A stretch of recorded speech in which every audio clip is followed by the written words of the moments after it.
Hey guys, share ko lang kung gaano ka-thankful at kung gaano ka-blessed nang mag-decide akong maging isang lash artist at mag-open ng cosmetic studio dito sa Germany. Alam nyo, yung cosmetic studio ko, nasa bahay lang to at maliit lang to. Pero ang laki-laki ng blessing na naibigay sa akin. Ang laki ng tulong para sa aming mag-asawa kasi kahit papano nakakatulong na ako magbayad ng bills namin.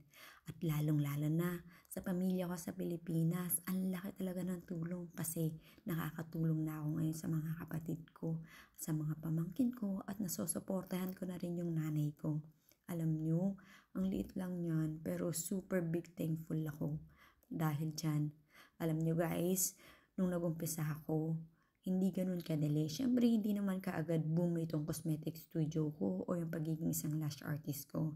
Nung nag-open ako nito, naabutan ako ng lockdown. Wala pa isang buwan, kailangan ko nang isara ang cosmetic studio ko dahil COVID lockdown. Sa loob ng 2 taon, close and open ang studio ko. Paano ba naman ako kikita nun? 'Di ba? At wala pa akong mga client, wala pa akong regular client. At nangangapa pa lang ako sa trabahong pinasok ko. Pero thanks God, after 2 years, nag-decide na yung government na pwede na mag-accept ng mga client ang mga cosmetic studio. Pero, like I said, baguhan pa lang ako sa pagiging lash artist. So, that time, masaya na ako kapag may 2, 3 client na ako sa isang buwan. Kasi kahit papano, kumikita na ako. Pero guys, super liit pa lang yon. Pero sa pagtsatsaga ko at syempre sa tulong ng asawa ko na siya yung gumagawa ng mga pagpo-post sa Facebook at paggawa ng aming website or paggawa ng website ng aking cosmetic studio, kahit papaano nakakapag-unti-unti na ako magkaroon ng client hanggang sa ngayon nagkakaroon na ako ng mga regular client or marami na akong regular client.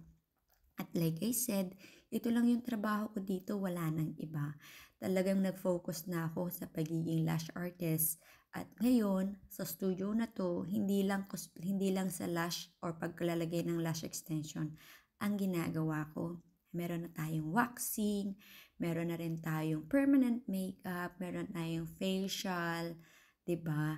Dahil lang 'yan sa pagiging lash artist ko. Alam nyo, super thankful kasi ang laki talaga ng natulong ng pagiging lash artist ko at nitong maliit na studio na to. Sana tuloy-tuloy. Salamat sa mga client ko na walang sawang pumupunta pa rin sa akin kahit minsan matagal ang bakasyon natin kasi umuwi tayo ng Pilipinas pero nandyan pa rin yung mga client ko nag-aantay sa akin. Ngayon marami na tayong regular client, hindi na tayo mangangapa. Sila na yung nag-aantay sa'yo kasi, ayun, tiwala na sila sa'yo. At saka, ayun nga, like I said dati, nangangapa lang tayo at halos wala tayong client. Pero ngayon guys, puno na tayo. Halos hindi na tayo magtanggap ng bagong client kasi kailangan mong i-priority yung mga regular client mo. At minsan, dahil sa dami nila, ikaw na ang susuko. Kaya thank you guys. Thank you sa client. See you soon. It's a blessing. Bye!